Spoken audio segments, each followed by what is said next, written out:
man has been convicted of dealing ecstasy to a friend who died after taking the drug.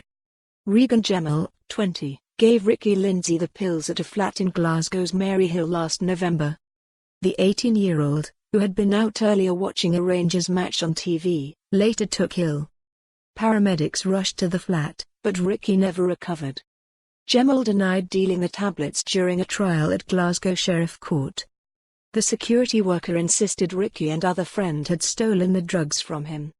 But, Sheriff Paul Brown found him guilty after branding his claims fanciful. Gemmell, also of Maryhill, will be sentenced in the new year. It emerged Gemmell had previously been accused of culpable homicide before prosecutors reduced the case to summary proceedings. Ricky had been out with friend Ross Galbraith to watch a Rangers Europa League clash at a bar. They went on to a city centre nightclub before going to the flat in Maryhill. Gemmell was also there, as was another friend, Cameron Wiley. Ross Galbraith gave evidence during the trial.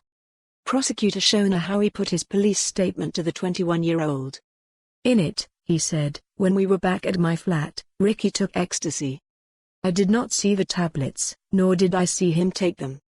I only know Regan brought them from speaking to Ricky." Ross also said Gemmell had drugs and urged his friends, "Let's share this," in reference to the MDMA. The court heard an ambulance was later called to the flat following a report of an unresponsive male.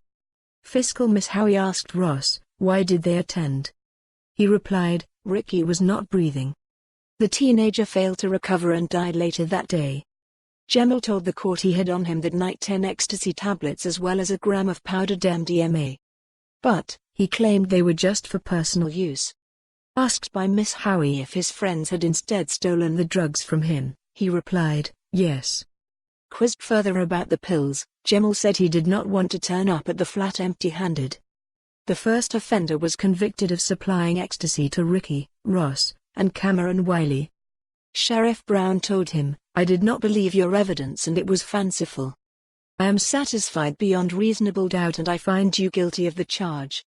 Gemmell had his bail continued as sentencing was adjourned for reports. For more on this story, visit the news article link.